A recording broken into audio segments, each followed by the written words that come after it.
ಮಾಜಿ ಪ್ರಧಾನಮಂತ್ರಿಗಳಾದ ಶ್ರೀ ಎಚ್.ಡಿ. ದೇವೇಗೌಡ ಅವರಿಗೆ ಶ್ರೀ ಗಂಗಾ ಸಾಮ್ರಾಟ್ ಶ್ರೀ ಪುರುಷ ಪ್ರಶಸ್ತಿ ಪ್ರದಾನ ಸಮಾರಂಭ. ಅವರ ಬದುಕು ಮತ್ತು ಸಾಧನೆ ಪುಸ್ತಕದ ಜನಾರ್ಪಣೆ ಮತ್ತು 93 ವಿವಿಧ ಸಾಧಕರಿಗೆ ಪ್ರಶಸ್ತಿ ಪ್ರದಾನ ಸಮಾರಂಭ. ದಿನಾಂಕ 22 ಜೂನ್ 2025 ಭಾನುವಾರ ಸಮಯ 2 ಗಂಟೆಗೆ. ಸ್ಥಳ ಡಾಕ್ಟರ್ ಬಾಬು ಜಗಜೀವನ್ ರಾಮ್ ಭವನ, ಸುಮನಹಳ್ಳಿ ಜಂಕ್ಷನ್ ಹತ್ತಿರ. ರಾಜ್ಯ ಬಿಜೆಪಿಯಲ್ಲಿ ಆಂತರಿಕ ಕಲಹ ಜೋರಾಗ್ಬಿಟ್ಟಿದೆ. ಆರ್ ಅಶೋಕ್ ವರ್ಸಸ್ ವಿಜೇಂದ್ರ ಅನ್ನುವಂತಾಗಿದೆ. ಹೈಕಮಾಂಡ್ ನಾಯಕರು ವಾರ್ನಿಂಗ್ ಕೊಟ್ಟಿದ್ರು ಕೂಡ ಈಗ ಡೋಂಟ್ ಕೇರ್ ಅನ್ನುವಂತ ಪರಿಸ್ಥಿತಿಯ ಕಾಣಿಸ್ತಾ ಇದೆ. ಇನ್ನು ರಾಜ್ಯಾಧ್ಯಕ್ಷ ಮತ್ತು ವಿಪಕ್ಷ ನಾಯಕನ ನಡುವೆ ಮುನಿಸು ಮುಂದುವರೆದಿದೆ. ವಿಜೇಂದ್ರ ಕಾರ್ಯಕ್ರಮಗಳಿಗೆ ಅಶೋಕ್ ಚಕ್ಕರ್ ಹಾಕಿದ್ರೆ ಇತ್ತ ಅಶೋಕ್ ನೇತೃತ್ವದ ಹೋರಾಟ ಮತ್ತು ಸಭೆಗಳಿಗೆ ವಿಜೇಂದ್ರ ಅವರು ಗೈರಾಗ್ತಿದ್ದಾರೆ. ಈ ಮೂಲಕವಾಗಿ ರಾಜ್ಯ ಬಿಜೆಪಿಯಲ್ಲಿ ಮತ್ತೊಂದು ಕಡೆಯಲ್ಲಿ ಭಿನ್ನರ ತಲೆನೋವು ಕೂಡ ಬಿಜೆಪಿಗೆ ಶುರು ಆಗಿದೆ. ವಿಜೇಂದ್ರನ್ನ ಕೆಳಗಿಳಿಸಲೇಬೇಕು ಅಂತ ಪಟ್ಟಿ ಹಿಡಿದಿದ್ದಾರೆ. ಕೇಂದ್ರ ಸಚಿವ ಪ್ರಹ್ಲಾದ್ ಜೋಶಿ ನೇತೃತ್ವದಲ್ಲಿ ನಡೆದ ಸಂಧಾನ ಸಭೆಯಲ್ಲೂ ವಿಜೇಂದ್ರ ಬದಲಾಯಿಸಿ ಇಲ್ದಿದ್ರೆ ನಮ್ಮ ಹೋರಾಟ ಮುಂದುವರಿಯಲಿದೆ ಅನ್ನೋದಾಗಿ ರೆಬಲ್ ಟೀಮ್ ಈಗ ಸಂದೇಶವನ್ನು ರವಾನಿಸಿದೆ. ಸಭೆಯಲ್ಲಿ ಮಾಜಿ ಸಂಸದ ಚಿಯಮ್ಮ ಸಿದ್ದೇಶ್ವರ್, ಶಾಸಕ ಬಿಪಿ ಹರೀಶ್ ಅವರು ಭಾಗಿಯಾಗಿದ್ರು. ಸಭೆ ಬಳಿಕ ಶಾಸಕ ಬಿಪಿ ಹರೀಶ್ ಪ್ರತಿಕ್ರಿಯೆಯನ್ನ ಕೊಟ್ಟಿದ್ದಾರೆ. ನಮ್ಮ ಬೇಡಿಕೆ ಏನಿತ್ತು ಅದನ್ನೇ ಮತ್ತೆ ಹೇಳಿದ್ದೀವಿ, ಎಲ್ಲದಕ್ಕೂ ಕೂಡ ಪರಿಹಾರ ಸಿಗುತ್ತೆ ಅನ್ನೋದಾಗಿ ಹೇಳಿದ್ದಾರೆ. ಸರ್, ಭಾಳ ದಿನಗಳಿಂದ ನಾವು ಏನು ಹೇಳ್ತಾ ಇದ್ದೀವೋ ಅದನ್ನೇ ಅವ್ರ ಮುಂದೆ ಚರ್ಚೆ ಮಾಡಿದ್ದೀವಿ. ಅವರು ಅದಕ್ಕೆ ಪರಿಹಾರ ಕೊಡ್ತೀವಿ ಅಂತ ಹೇಳಿದ್ದಾರೆ. ನಮಗೆ ಸಮಾಧಾನ ಆಗೋದು ಫಲಿತಾಂಶ ಬಂದ ಮೇಲೆ. ಸರ್, ಭಾಳ ದಿನಗಳಿಂದ ನಾವು ಏನು ಹೇಳ್ತಾ ಇದ್ದೀವೋ ಅದನ್ನೇ ಅವ್ರ ಮುಂದೆ ಚರ್ಚೆ ಮಾಡಿದ್ದೀವಿ. ಅವರು ಅದಕ್ಕೆ ಪರಿಹಾರ ಕೊಡ್ತೀವಿ ಅಂತ ಹೇಳಿದ್ದಾರೆ. ನಮಗೆ ಸಮಾಧಾನ ಆಗೋದು. ಒಂದು ಕಡೆ ಪ್ರತಿಪಕ್ಷ ನಾಯಕರಾದಂಥ ಆರ್ ಅಶೋಕ್, ಇನ್ನೊಂದು ಕಡೆ ರಾಜ್ಯಾಧ್ಯಕ್ಷರಾಗಿರುವಂತಹ ವಿಜಯೇಂದ್ರ ಅವರು.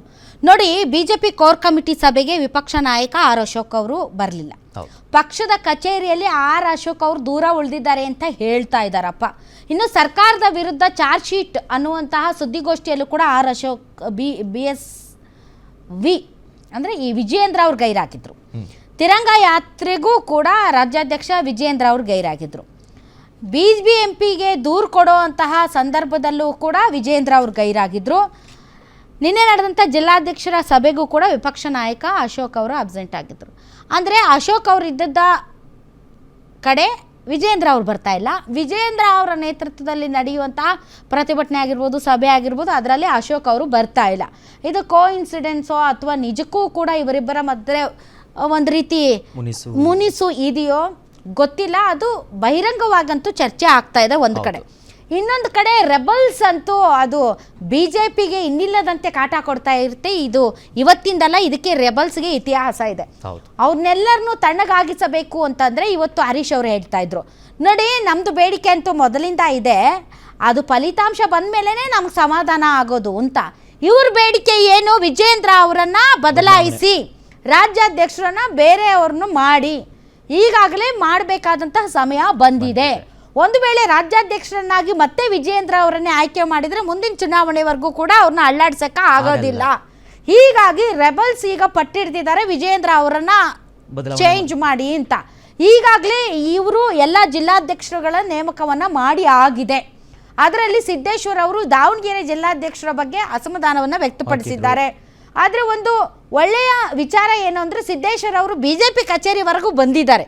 ಅಲ್ಲಿ ಇಲ್ಲಿ ಹಾದಿ ಬೀದಿಯಲ್ಲಿ ಮಾತಾಡಿ ಪಕ್ಷಕ್ಕೆ ಮುಜುಗರ ತರುವಂಥ ಕೆಲಸ ಒಂದು ಬಿಟ್ಟು ಪಕ್ಷದ ಒಳಗಡೆ ಅಂದರೆ BJP ಕಚೇರಿ ಒಳಗಡೆ ಬಂದಿದ್ದಾರೆ. ಪ್ರಹ್ಲಾದ್ ಜೋಶಿ ಅವರು ಅವ್ರ ಜೊತೆ ಕೂತ್ಕೊಂಡು ಮಾತಾಡಿದ್ದಾರೆ. ಆದರೆ ಪ್ರಹ್ಲಾದ್ ಜೋಶಿ ಅವರು ಕೂತು ಮಾತಾಡಿದ ಮಾತ್ರಕ್ಕೆ ನಮ್ಗೆ ಸಮಾಧಾನ ಇದೆ ಅಂತ ಹರೀಶ್ ಅವರು ಹೇಳ್ತಾ ಇಲ್ಲ. ನಮಗೆ ಬೇಕಾಗಿರೋದು ಆದ್ರೇ ನಮಗೆ ಸಮಾಧಾನ ಅಂತ. ಈಗ ರೆಬಲ್ಸನ್ನು ವಿಶ್ವಾಸಕ್ಕೆ ತೆಗೆದುಕೊಂಡು ಮುನ್ನಡಿಬೇಕಾದಂತಹ ಕರ್ತವ್ಯ ವಿಜಯೇಂದ್ರ ಅವರದ್ದು. ಆದರೆ ಸಿದ್ದೇಶ್ವರ್ ಇವರೆಲ್ಲರೂ ಕೂಡ ತಂದೆ ಅಂದರೆ ಯಡಿಯೂರಪ್ಪನವರ ಸ್ನೇಹಿತರು. ಸೊ ಯಡಿಯೂರಪ್ಪನವರಿಗೆ ಸಿದ್ದೇಶ್ವರ್ ಅವರು ಮುಜುಗರ ಮಾಡಿದ್ರು. ಈಗ ಯಡಿಯೂರಪ್ಪನವರ ಮುಖಾಂತರ ಅವರನ್ನ ಸಮಾಧಾನ ಮಾಡೋಣ ಅಂತಂದ್ರೆ ಯಡಿಯೂರಪ್ಪನವರ ಹೆಲ್ತ್ ರೀಸನ್ಸು ಅದು ಇದು ಐ ಡೋಂಟ್ ನೋ, ಅದು ಸಾಧ್ಯ ಇಲ್ಲ. ಈಗ ಹೈಕಮಾಂಡ್ ಇವರನ್ನೆಲ್ಲ ಸಮಾಧಾನ ಮಾಡಬೇಕು. ಈಗಾಗಲೇ ಈಶ್ವರಪ್ಪನವರು ಮದುವೆಗೆ ಬಂದು ಒಂಚೂರು ಸಮಾಧಾನ ಆದಂಗೆ ಕಾಣ್ತಾ ಇದ್ದಾರೆ. ಇನ್ನುಳಿದಂತೆ ಇನ್ನಷ್ಟು ರೆಬಲ್ಸ್ಗಳನ್ನು ಸಮಾಧಾನ ಮಾಡೋಕ್ಕೆ ಜೋಶಿ ಅವರು ಒಂದು ಸ್ಟೆಪ್ಪನ್ನು ಇಟ್ಟಿದ್ದಾರೆ. ಇದೆಲ್ಲ ಏನು ಸೂಚನೆ ಕೊಡುತ್ತೆ ಅಂದರೆ ವಿಜಯೇಂದ್ರ ಅವರು ಮುಂದುವರಿತಾರ, ಅದಕ್ಕೆ ರೆಬಲ್ಸ್ ಎಲ್ಲನ್ನು ತಣ್ಣಗೆ ಮಾಡುವ, ಅವರನ್ನು ವಿಶ್ವಾಸಕ್ಕೆ ತೆಗೆದುಕೊಳ್ಳುವಂಥ ಪ್ರಯತ್ನ ನಡೀತಾ ಇದೆಯಾ ಒಂದು ಕಡೆ. ಮತ್ತೊಂದು ಕಡೆ ರೆಬಲ್ಸ್ಗಳ ಜೊತೆಗೆ ಸಭೆಗಳನ್ನು ಮಾಡಿ ಅವರ ಒಂದು ಮನದ ಆಸೆ ಏನು ಅನ್ನೋದನ್ನು ತಿಳ್ಕೊಂಡು ನಿಜಕ್ಕೂ ರಾಜ್ಯಾಧ್ಯಕ್ಷರನ್ನ ಬದಲಾಯಿಸ್ತಾರ ಗೊತ್ತಿಲ್ಲ. ಒಟ್ಟು ಅದಕ್ಕಂತೂ ಈಗ ಪರ್ವಕಾಲ, ಈಗಾಗಲೇ ಜಿಲ್ಲಾಧ್ಯಕ್ಷರುಗಳ ನೇಮಕ ಆಗಿದೆ, ಪದಾಧಿಕಾರಿಗಳ ನೇಮಕ ಆಗಬೇಕು. ಕಳೆದ ಬಾರಿ ಪದಾಧಿಕಾರಿಗಳ ನೇಮಕ ಸಂದರ್ಭದಲ್ಲಿ ತುಂಬ ದೊಡ್ಡ ಒಂದು ಗೊಂದಲಗಳು ಸೃಷ್ಟಿಯಾಯಿತು. ಯಾಕೆ ಅಂದರೆ ವಿಜಯೇಂದ್ರ ಅವರು ಯಡಿಯೂರಪ್ಪನವರ ಆಪ್ತರಿಗೆ ಇದೊಂಥರ KJP ಪಟ್ಟಿ ಥರ ಇದೆ ಅಂತ ಎಲ್ಲ ಬಸನಗೌಡ ಪಾಟೀಲ್ ಯತ್ನಾಳೆ ಎಲ್ಲ ಆರೋಪ ಮಾಡಿದ್ರು. ಈ ಬಾರಿ ಪದಾಧಿಕಾರಿಗಳ ನೇಮಕದಲ್ಲಿ ವಿಜಯೇಂದ್ರ ಅವ್ರಿಗೆ ಸ್ಟ್ರಾಂಗ್ ಹ್ಯಾಂಡ್ ಇರುತ್ತಾ ಅಥವಾ ಹೈಕಮಾಂಡ್ ಮಾಡುತ್ತಾ ಗೊತ್ತಿಲ್ಲ. ಭಯ ಅಂತೂ ಇದ್ದೇ ಇದೆ, ವಿಜಯೇಂದ್ರ ಅವರು ಮುಂದುವರೆದ್ರೆ ನಮ್ಮ ಬೆಳೆ ಬೇಯಿಸ್ಕೊಳ್ಳೋಕ್ಕಾಗಲ್ಲ ಅಂತ. ಬಟ್ ಈಗಿರುವಂಥ ಕರೆಂಟ್ ಸಿನಾರಿಯೋದಲ್ಲಿ ಈ BJP ಪಕ್ಷ ಒಟ್ಟಾಗಿ ಹೋದರೆ ಮಾತ್ರ ಉಳಿಗಾಲ ಇದೆ.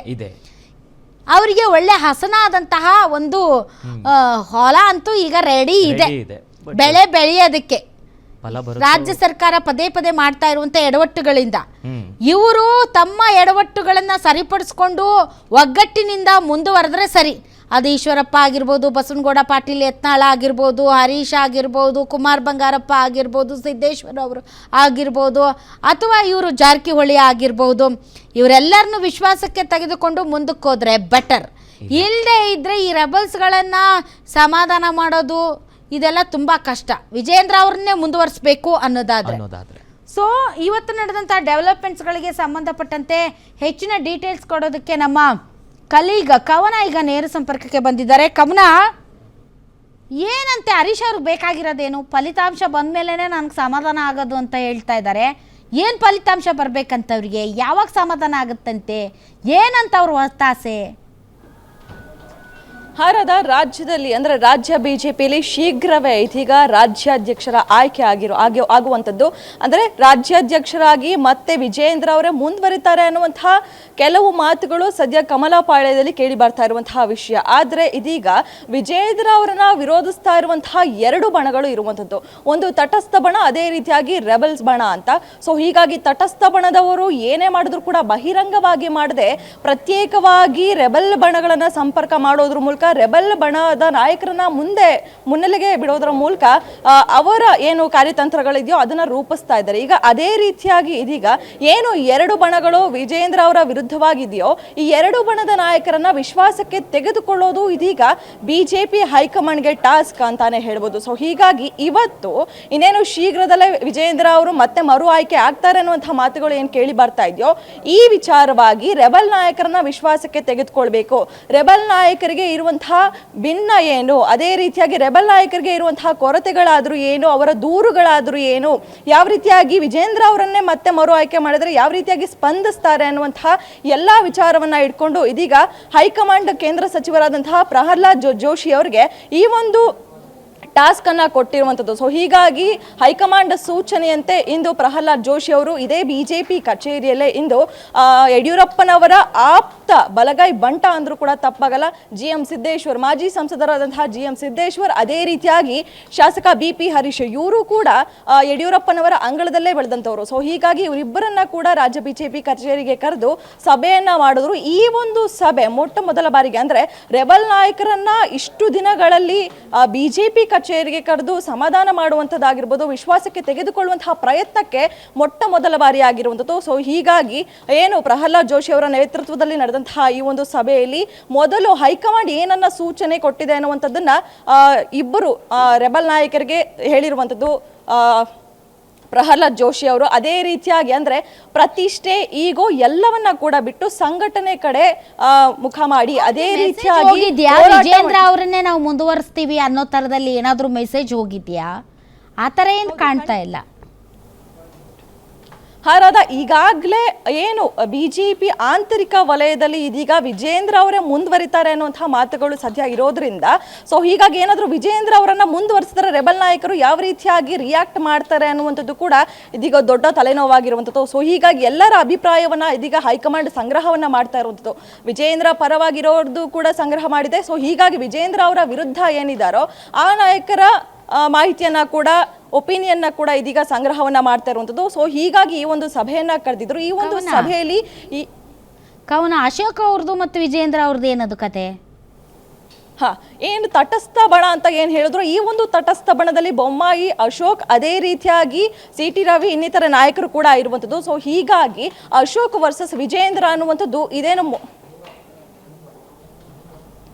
ಅಶೋಕ್ ವರ್ಸಸ್ ವಿಜೇಂದ್ರ ಅನ್ನುವಂಥದ್ದು ಇದೇನು ಮೊದಲ ಬಾರಿಯಲ್ಲ, ಸಾಕಷ್ಟು ತಿಂಗಳಿನಿಂದಲೂ ಕೂಡ ಅಂದ್ರೆ ನೀನಾ ವರ್ಸಸ್ ನಾನಾ ಅನ್ನುವಂಥದ್ದು ಸದ್ಯ ನಡೀತಾ ಇರುವಂಥದ್ದು. ಅಂದ್ರೆ ರಾಜ್ಯಾಧ್ಯಕ್ಷ ವರ್ಸಸ್ ವಿಪಕ್ಷ ನಾಯಕ ಅನ್ನುವಂಥದ್ದು ಸದ್ಯ ರಾಜ್ಯ ಬಿಜೆಪಿಯಲ್ಲಿ ನಡೀತಾ ಇರುವಂಥದ್ದು. ಸೊ ಹೀಗಾಗಿ ಅಂದ್ರೆ ಒಂದ್ ಕಡೆ ರೆಬಲ್ ನಾಯಕರದಾದ್ರೆ ಇನ್ನೊಂದು ಕಡೆ ವಿಪಕ್ಷ ನಾಯಕರದ್ದು ಕೂಡ ನಡೀತಾ ಇರುವಂಥದ್ದು. ಸೊ ಹೀಗಾಗಿ ವಿಜೇಂದ್ರ ಅವರ ನೇತೃತ್ವದಲ್ಲಿ ಯಾವುದೇ ಸಭೆ ಪತ್ರಿಕಾಗೋಷ್ಠಿ ನಡೆದ್ರು ಕೂಡ ಅಲ್ಲಿ ವಿಪಕ್ಷ ನಾಯಕರಾದಂತಹ ಅಶೋಕ್ ಚಕ್ಕರ್ ಹಾಕ್ತಾರೆ. ಅದೇ ರೀತಿಯಾಗಿ ಅಶೋಕ್ ನೇತೃತ್ವದಲ್ಲಿ ಯಾವುದೇ ರೀತಿಯಾದಂತಹ ಹೋರಾಟ ಆಗಿರ್ಬೋದು, ಸಭೆಗಳಾಗಿರ್ಬೋದು, ಸರ್ಕಾರದ ವಿರುದ್ಧ ಪ್ರತಿಭಟನೆಗಳಾಗಿರ್ಬೋದು, ಏನೇ ನಡೆದ್ರು ಕೂಡ ವಿಜೇಂದ್ರ ಅವರು ಭಾಗಿಯಾಗೋದಿಲ್ಲ.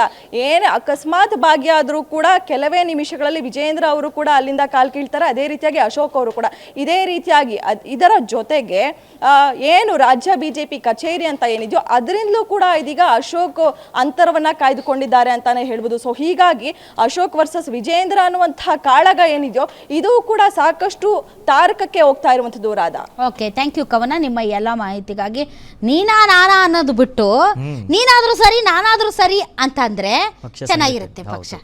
ಹೆಂಗೋ ನಾವು ಮುಂದೆ ಅಧಿಕಾರಕ್ಕೆ ಬಂದೇ ಬರ್ತೀವಿ, ನೀನಾ ಅನ್ನೋ ಬದಲಿ ನೀನಾದ್ರೂ ಸರಿ ನಾನಾದ್ರೂ ಸರಿ, ಒಟ್ಟು ಬಿಜೆಪಿ ಆದರೆ ಸಾಕು ಅಂತ ಮುಂದಕ್ಕೆ ಹೋದ್ರೆ ಕರೆಕ್ಟು. ಇನ್ನು ವಿಜೇಂದ್ರ ಅವರಿಗೆ ಪಾಪ ಅವರಿಗೆ ರಾಜ್ಯಾಧ್ಯಕ್ಷರು ಮಾಡಿದ್ದಾರೆ ಕರೆಕ್ಟ್, ಅವ್ರಿಗೆ ಫ್ರೀ ಹ್ಯಾಂಡೇ ಇಲ್ಲ. ಅಲ್ಲಿ ಇಲ್ಲಿ ಚೆಕ್ಮೇಟ್ಗಳನ್ನ ಇಟ್ಟು ಹಿಂದ್ಗಡೆಯಿಂದ ಅವ್ರನ್ನ ತಿವಿಯೋ ಕೆಲಸ ಮಾಡ್ತಾ ಇದ್ದಾರೆ ಹೊರತು ಹೈಕಮಾಂಡ್ ಆದ್ರೂ ಈಗಿನ ಕರೆಂಟ್ ರಾಜ್ಯದಲ್ಲಿನ ಸಂದರ್ಭಗಳನ್ನ ನೋಡಿ ನೀವು ವಿಜೇಂದ್ರ ಅವರನ್ನೇ ಕಂಟಿನ್ಯೂ ಮಾಡೋದಾದ್ರೆ ಅವ್ರಿಗೆ ಒಂದೊಂದು ಪವರ್ ಕೊಡಿ, ಇವ್ರನ್ನೆಲ್ಲ ತಣ್ಣಗೆ ಮಾಡಿ ಅವ್ರಿಗೊಂದು ಮೆಸೇಜ್ ರವಾನೆ ಮಾಡಿ. ಆಗೋದಿಲ್ಲ, ಇವರೇ ಮುಂದುವರಿತಾರೆ. ನೀವು ರೆಬಲ್ಸ್ ಏನಿದ್ರಿ ನೀವು ನೋಡಿ, ನೀವು ತೀರ್ಮಾನ ತೆಗೆದುಕೊಳ್ಳಿ, ಒಂದು ವಿಜೇಂದ್ರ ಅವ್ರ ಜೊತೆಗೆ ಹೋಗಿ, ಇಲ್ದಿದ್ರೆ ಏನು ಮಾಡ್ತೀರಾ ನೋಡಿ ಅಂತ ಒಂದು ಸ್ಟ್ರಾಂಗ್ ಮೆಸೇಜನ್ನು ಕೊಡೋದು ಬಿಟ್ಬಿಟ್ಟು ಇದನ್ನ ವರ್ಷಾನುಗಟ್ಲೆ ಮುಂದುವರ್ಸ್ಕೊಂಡು ಹೋಗಿ ಕೊನೆಗೆ ಇನ್ನೇನು ಎಲೆಕ್ಷನ್ ಬರುತ್ತೆ ಆವಾಗ ಏನೋ ಮಾಡ್ತೀವಿ ಅಂತಂದ್ರೆ ಅಷ್ಟೊತ್ತಿಗೆ ಎಲ್ಲ ಕೆಟ್ಟ ಹೋಗಿರುತ್ತೆ. ಸೊ ಈಗಿಂದಲೇ ಅವರಿಗೆ ಬಲ ಕೊಡಿ, ಶಕ್ತಿ ತುಂಬಿ, ಪಕ್ಷ ಆದ್ರೂ ಇನ್ನಷ್ಟು ಗಟ್ಟಿ ಆಗುತ್ತೆ. ಅದು ಬಿಟ್ಟು ಇಂಥವ್ರನ್ನೂ ಬೆಳೆಸೋದು, ಅಂಥವ್ರನ್ನೂ ಬೆಳೆಸೋದು, ಅವ್ರನ್ನೂ ಬೆಳೆಸೋದು, ಇವ್ರನ್ನೂ ಬೆಳೆಸೋದು, ಇವ್ರನ್ನ ಪಾಪ ಹರಕೆ ಕುರಿ ಮಾಡೋದು, ರಬ್ಬರ್ ತರ ಎಳಿತಿದ್ದಾರೆ ಬಿಟ್ರೆ. ಓಕೆ, ಇದನ್ನು ಸರಿಪಡಿಸ್ಕೊಂಡ್ರೆ ಒಳ್ಳೇದು. ಇದು ಪರ್ವಕಾಲ, this is the best time. ಈ ಟೈಮನ್ನು ಏನಾದರೂ ಬಿಜೆಪಿ ಲೂಸ್ ಮಾಡ್ಕೊಂಡ್ರೆ ಲೂಸರ್ಸ್ ಆಗ್ತಾರೆ, ಯೂಸ್ ಮಾಡ್ಕೊಂಡ್ರೆ ವಿನ್ನರ್ಸ್ ಆಗ್ತಾರೆ.